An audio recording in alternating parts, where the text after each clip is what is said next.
For more behind-the-scenes content, download the Cardiff City Google extension for your home browser.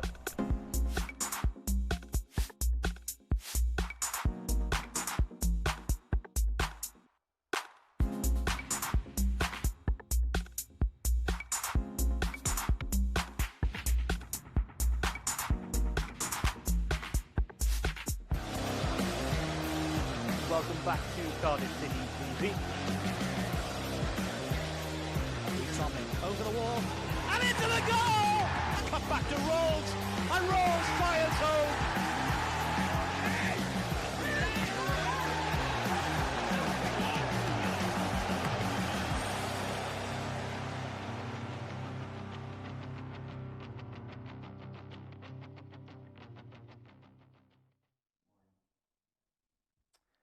And we're back. Welcome to Cardiff City TV for the resumption of the Bluebirds Championship campaign as Cardiff go on the road today to Zampa Road, South Bermondsey and the Den to take on Millwall. I'm John Donovan, your Matchday host. I'm situated at Cardiff City Stadium. My colleagues Mark Denham and Ashley James are in South London and we'll be talking to them shortly. Just a moment, I think, to reflect on what's been a positive week for Welsh football with Kiefer Moore and Harry Wilson being intrinsic to Wales getting promotion from their Nations Leagues group and giving themselves a very good opportunity to qualify for the next World Cup. Mark Harris, of course, scoring a very good goal in the under-21s and maybe just a nod of the head to those involved here at Cardiff City for the new exciting project at Lunrumney, which will see the academy being built out there alongside a partnership with Cardiff University. So lots of feel-good factor over the last week or so in the Welsh capital. And it's fair to say Cardiff City could do with some of that feel-good factor rubbing off on themselves. When we left you, just before the international break, the Bluebirds, of course, had just lost the seven-side derby to Bristol City. They had picked up an impressive win against Barnsley the previous Tuesday night, but in their last visit to the capital, you may remember that the Bluebirds found themselves 2 goals down at half-time to QPR, ultimately succumbing in that game 3-2. So now that the international break is out the way and Cardiff have a run of fixtures without interruption, it really is time for Neil Harris and his Bluebirds to kick on. And of course, what better place to kick on than the Den today? Millwall, one of those teams alongside the likes of Swansea, Bristol City, Leeds, etc. You really look for when the fixtures come out and maybe the hairs stand up on the back of your neck. Everyone's got their favourite memory of playing Millwall. Myself, opening day of the centenary season, a 1-1 draw at the old Ninian Park with Willie Boland scoring the equaliser from the penalty spot for Cardiff City. But imperative for the modern day Bluebirds to go and get a positive result from the Den today. The Bluebirds currently sitting in 16th position on 13 points. They need to bridge that gap to Millwall, who before the international break, having not won for 3 games, found themselves in 9th position on 17 points. In terms of housekeeping for the Bluebirds, you know that Lee Tomlin is out for a little while, having had an operation to solve his groin problem. Geordie Ossie Tutu is also still out, recovering from that hamstring injury, and Greg Cunningham not in the matchday squad. For Millwall, well, there's always the chance that an old boy could come back and haunt you. Thankfully for the Bluebirds today, Kenneth Zahor is out injured. We wish him well on his recovery, but not sorry to see him missing at the Den today. So it is Cardiff against Millwall. It is Neil Harris going back to his old stomping ground. Of course, the record goal scorer for Millwall, a man who managed Millwall with great aplomb, earning promotion from League One and stabilising Millwall as a very impressive championship outfit. And Neil Harris spoke to the media early in the week about a number of subjects, talking about 5 substitutes, the return to that, talking about how the international break had rekindled his mojo, and talking about how the performance of Harry Wilson and Kiefer Moore could add to the positivity of a Bluebird side today that we think will be going 4-4-2 with Robert Glatzel in for Shea Ojo in the only change to the lineup from Bristol City. Here's what the gaffer had to say. Some teams, myself included, haven't always made 3 subs in the game. But it's not, for managers, it's not about making 3 subs in a game or 5 subs in a game. It's about risks you take going into a game. So it's about personnel that you might not want to start, but you feel like you do because you got niggles to other players. Like for us, we've lost 3 fullbacks in games. So of course it's been an issue then being able to bring on attacking players that you'd want to get on the pitch. But we've now got the option to be able to make the 5 if we want to. It will be able to protect players at end of games. And it'll also, when you do get injuries, and clubs have got injuries, same as us, then younger players will get opportunities as well in matchday squads, which is vitally important for the home nations, really, to advance. So I was all in favour of it. Definitely doesn't mean I think you're going to see every game 10 subs in every game now. That's not going to change dramatically. A big thing for us was the 9 on the bench, to give you those options again, and ultimately over the coming weeks and months, everybody in your squad's going to be important. Everybody's going to be vitally important. So why not have pretty much your whole squad on a match day involved? And if you can only name 7 subs, because that's all you've got available, 18 fit senior players, well then go with two young lads out the academy and include them in your match day squad. And that'd be our thought process. So I think you'll see some new names on people's squad lists in the coming weeks and months. But again, that can only be a positive for football clubs. I feel revigorated after the break, after watching the Bristol game back a couple of times on the back of the Barnsley victory and the second half to a certain extent at QPR. Really, really looking forward to it. Can't wait to get going again. And again, just time with the players off the pitch and on the pitch is vitally important for me. And having that in the last 15 days has been massive. And as a group, we can't wait for Saturday. And it's a tough challenge when you go to the Den with or without the crowd. But myself, but ultimately it's the group mentality is fiercely competitive and fiercely strong at the moment to succeed, and we know where we want to be better, and that starts Saturday at Millwall. Personally, really looking forward to it, seeing a lot of faces that I know well, a lot of guys that players that are brought in, and a manager that I know extremely well, and some staff, and I'm really looking forward to that. Really focused with wanting to go there to get the points. That give me huge pride in going back and getting 3 points for Cardiff City. And just looking forward to that. After it seems a long time since we played Bristol, and I'm really looking forward to the match seeing the boys play again. Enjoyed my time at the club. Enjoyed it as a player and a coach and as a manager. I was there almost 5 years, putting foundations in place, and Gary's come in and took over the baton and done a brilliant job. He's done a great job, and as I found, it's not always easy working with other people's players, but I'd like to think I left him a good core group of players, and I think he's done exceptionally well. And obviously it's my old club, so obviously always take notice of what they're doing, but that chapter of my life is gone. And I have enough to focus at Cardiff City to day in, day out to keep me busy and to keep me occupied. And like I said, it was a wonderful time. And now I'm in a new chapter, and it's the challenge in front of us. And the only challenge in front of me at the moment is going back to the Den on Saturday and getting 3 points.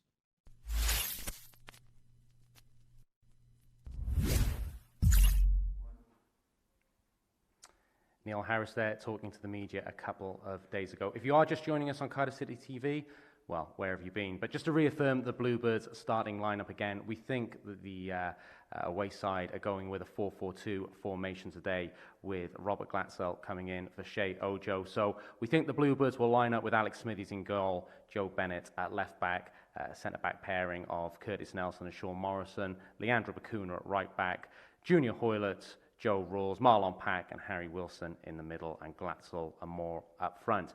As for Millwall, well, who knows really? They have been playing 3-4-3, but it looks like potentially a change of personnel and a change of shape today. I'll leave that to the man who's joining me now to go through. My colleague Ashley James, who I'm very jealous of, is on Zampa Road today, is in South London, and will be commentating on the match for us. And Ash, I don't want to do a post-mortem of what happened before the international break, but it has been a long time since that Bristol City game.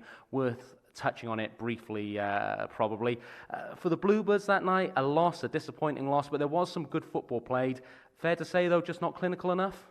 Derby defeats hurt, don't they? They hurt the management, they hurt players, they certainly obviously hurt the fans more than normal. And to concede in the way we did so early in the game, obviously started the game rather than leaving it with a sour taste in the mouth straight away. But I think actually, if you try and remove some of the emotion from that game, and now we've had that little bit of distance to go back. It was a good Cardiff performance. You're right, for a large period. Really responded to going to such a sloppy goal, 1-0 down early. Played some really good stuff, but you're right, we just weren't good enough in both boxes. I thought Bristol City, I don't think they particularly defended well in the first half. I thought they clung on for dear life at times, to be honest. I know Callas got man of the match, but I thought Kiefer Moore gave him a horrid 45 minutes. And then they did defend a hell of a lot better in the second half. They stopped as many crosses coming into the box, defended those crosses a hell of a lot better. But I thought between the boxes, Cardiff were a far better team. I thought Pack and Rolls dominated the middle of the park. Maybe Pack, we saw him in possession in areas of the pitch that you wouldn't normally want to, and you want others to take up the mantle there a bit more. But I thought there were encouraging signs. Unfortunately, we're in a pretty poor run of form, and we're in a part of the season where, fans want to see more than encouraging signs, and I completely get that. So just looking ahead to today, and I know we're throwing this back and forth a little bit, but we've just got word of Millwall and the teams and so forth. A little bit of housekeeping. You're the man who always has knowledge of know your opponents, and it gives us the insight. In terms of Millwall, I always like Jed Wallace. Thinks he provides good quality into the box, great set piece, great crossing the ball from open play. But in terms of our opponents today, before we look at Cardiff City, tell us about Millwall, Ash, and what do you expect? Well, I'd love to, but I'm not really sure, because if you look at their team, they're completely lacking in fullbacks. They don't have any natural fullbacks in the team. Romeo's not involved at all. He's missing out through injury. Scott Malone's on the bench, and they've been playing as the two wing backs in a 3-4-3 formation. So it doesn't look like that's going to be the case today, unless they go with 4 central midfielders across that midfield block. Seems unlikely. So there is suggestion, looking at the social media feeds of the opposition today, that it might be Ryan Leonard that drops into the right back position. That would be encouraging for Cardiff. A player in the ranks for Cardiff in Junior Hoylett that always seems to make something happen at this ground in London. So I think Junior Hoylett going up against a makeshift right back could be an area that the Cardiff will look to exploit. You're right, Jed Wallace will be the quality player in the opposition team. I really like Ryan Woods as well. He can really control the tempo of the game in that middle of the park. But Wallace has that game-breaking quality. Had a sensational season last year. We saw the free kick he struck here, over the festive period at Cardiff City Stadium. And he's just a really quality operator that has an ability on the ball that not many do, not just in the Millwall team, but in the division, to be honest. Better news as well for the hosts this afternoon. Troy Parrott on the bench could make his championship debut for the club. Obviously, fans were excited when he joined in the summer on loan from Spurs. Very highly thought of, coming through the ranks there. No Kenneth Zahor, though. It looks like he's going to be out until the new year.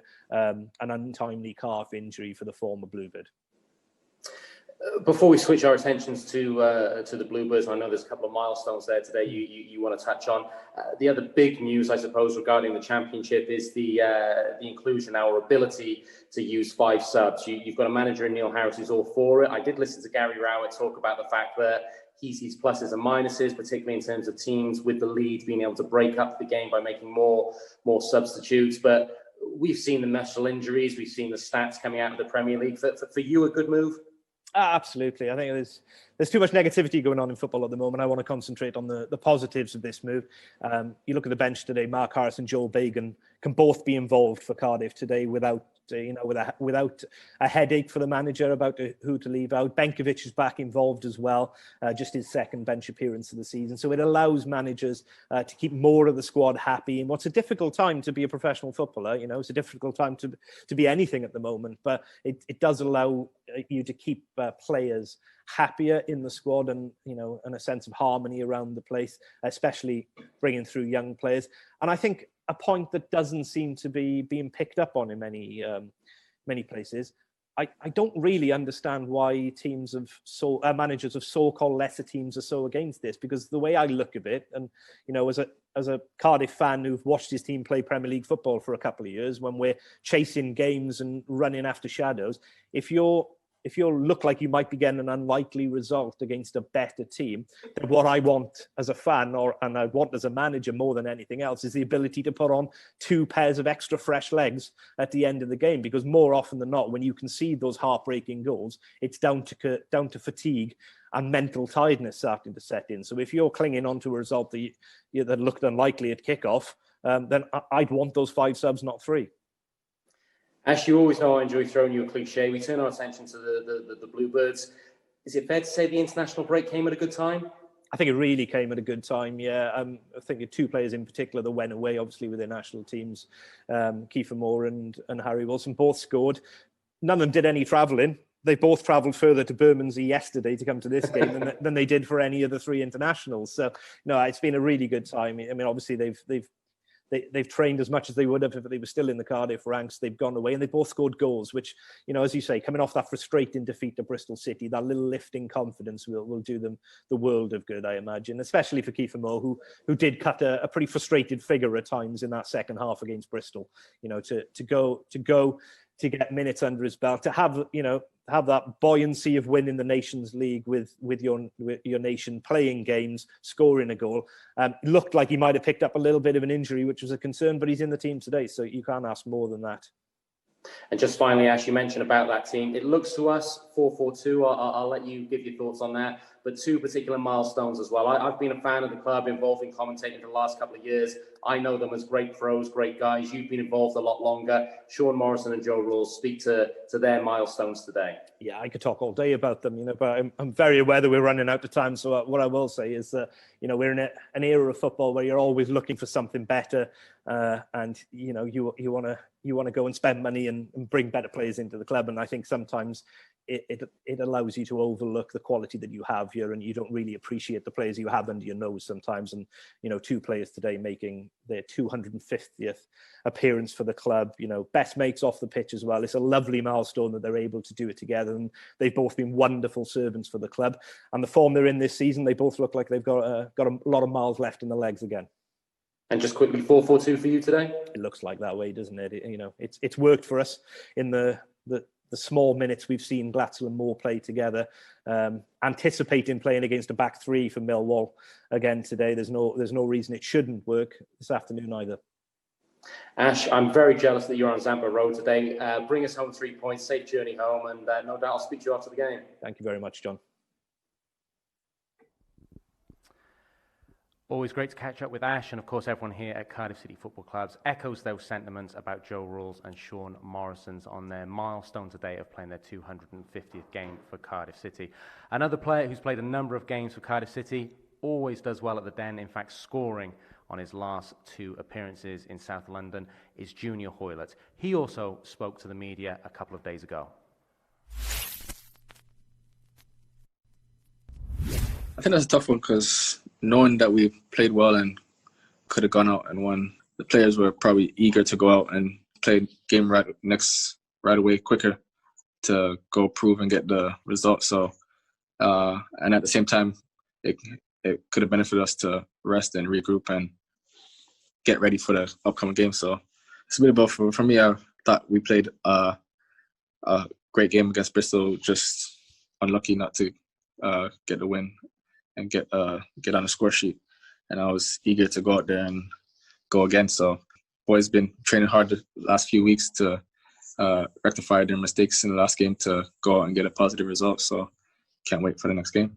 No, I think we played a great game. I think we was a bit unlucky. I think we would have been more worried if we didn't create any chances, but we created enough chances to win 2 or 3 games in that game. So I don't think there's anything that players are worried about because we're out there playing well and creating chances. It's just we got to find that final product to put it in the back of the net, which I think the tables will turn and we'll start being more crucial in front of goal. Everybody's out here ready to go and ready to lace up their boots and put in the best performance for the club. So everybody's positive, pushing forward and going out to the next game with a lot of positivity to get the result needed. When they go away and score for a national team, it's always a major boost for them. And for them to come back on a high will be a boost for Cardiff City and the team. So been a good international break for them, and if they could bring the same energy and confidence into the games coming up with the Cardiff City, that would be a major boost for the team and for the club. It's positive for the players and for the team, knowing that we could use more subs, especially with the amount of games in a short space of time. It's going to be very difficult. So with the extra subs will help us as well with pushing forward and to give us the energy coming off the bench and keep everybody's intensity up and legs fresh moving forward. The last 2 outings I've played there, I managed to find the back of the net. So that's one that I would like to go out there and get another goal, of course. But for me, to get the win is much more important, no matter who scores. But if I go out there and get the decisive goal, will be a major boost for the club and for me. So as long as we get the 3 points, I'm happy on either side.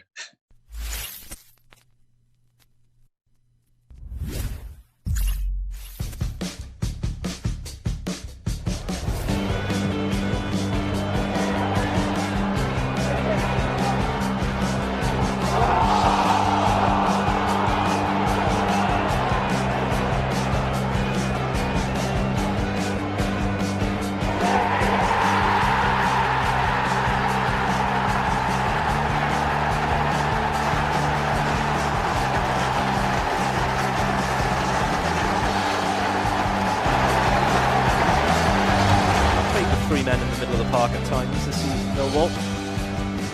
Jason Bollenby, that man, he's on the bench this evening. Hoyler with a shooting opportunity. Oh, and he finds the bottom of the corner.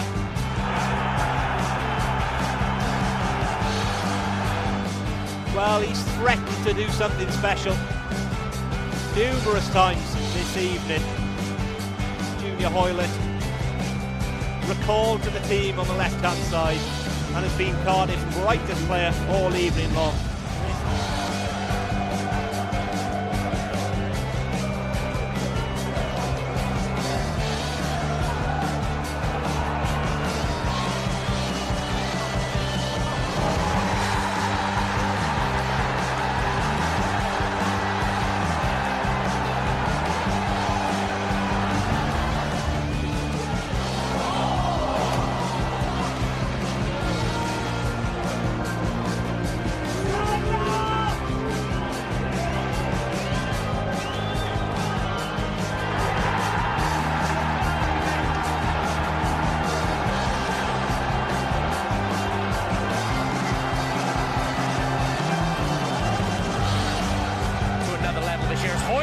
Dispossesses the Millwall defender. It's 2 against 3. Hoyler drives inside, looks for the shot, puts on goal. It's 1-0 to Cardiff City. Junior Hoyler, a goal all of his own making. He won possession. He goes to celebrate in front of the cold-blowing end. Junior Hoyler, perhaps incensed by that foul initially on him, Ash. There was never any instinct in his head apart from driving infield, shooting, and boy, what a start for Cardiff City. Goal dripping in retribution, isn't it? It's a really poor error of judgment from Romeo to take that extra touch. He just steals in on him, Hoyler. I think he wanted to make the tackle, and then Romeo just shows him too much of the ball. He's able to steal it away, ducks inside on the right foot, get a runner outside him, square on the edge of the area, and Nathaniel Mendes lying in acres of space that he could have slipped in. But he had the confidence to take the strike on himself, and he just blasts it into the bottom corner from the edge of the area. Celebrates in front of the away fans. Away fans not happy. They were never going to be going a goal down anyway.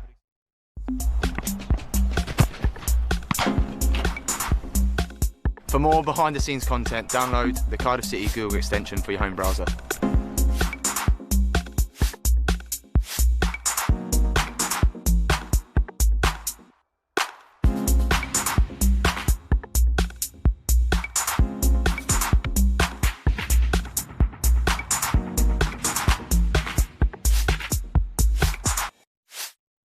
To purchase a pass for live matchday coverage on Cardiff City TV, visit the official Cardiff City FC website. Log into your Bluebirds club account in the top right-hand corner, fill in your login details and click login. You can also create a Bluebirds club account here. Once logged into your Bluebirds club account, navigate to Club TV and select Buy Packages. Video match passes can be purchased for selected fixtures, while season or monthly audio passes are also available in the UK and Ireland. Those living outside the UK and Ireland can purchase a season, monthly or match passes for live video streaming. Select the pass you wish to purchase and click Buy Now. Next, fill in your payment details and click Submit Payment. Wait a few moments for your transaction to complete. Once your purchase has been successful, you will see this message. You can also check your purchase by clicking the Manage Your Subscriptions button. You now have instant access to live matchday coverage. Visit Club TV and select Live. Moore's free in the box, 1-0! Live streams begin 1 hour before kickoff, and recommended desktop browsers are Mozilla Firefox and Google Chrome. You can also watch or listen on the go via the official Cardiff City app. For technical support, email Cardiff TV support at streamamg.com.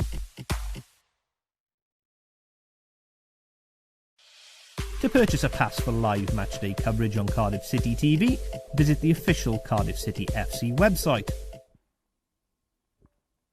So there we have it. The scene is set. Thank you again for joining us on Cardiff City TV for this pre-game show. Just a quick reminder that if you are watching on YouTube, you need to switch over to the main website now to enjoy the action. The teams are about to come out in South London at the Den. After this little intro, I'm going to throw over to our commentators, Ashley James and Mark Denham. Hopefully you enjoy the game. Hopefully the Bluebirds come back with 3 points, and it'll be first half action just after this.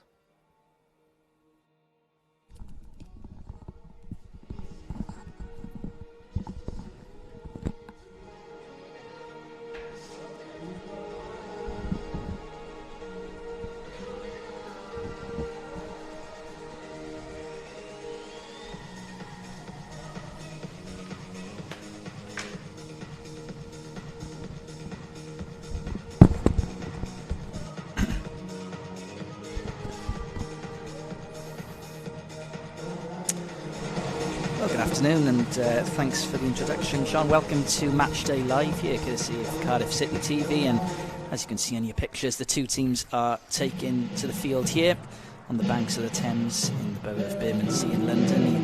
You saw the top of the Shard in your shot there, just as we scanned down onto pitchside. And Neil Harris there, returning to his former home, of course. He's Millwall's record goal-scoring manager at the club for the best part of 5 years before moving on to the Bluebirds last November. All smiles amongst the City players in their third strip today. It was last season's away kit, all orange third choice strip here. And Ash, it's fair to say there's a few boys in this squad for varying reasons who should be in decent spirits today. Yeah, afternoon everyone. Yeah, you're right. I think even though it came off the back of that disappointing defeat to Bristol City, and we spoke to JP before the game, Derby Day's always hurt, regardless of what actually a good performance I felt it was from the Bluebirds. I think it might have come at the right time, that international break. It allowed a bit of a rest to some tired legs, and in two players in particular there, Mark, you're alluding to Kiefer Moore and Harry Wilson, both stayed at home, did really well with Wales.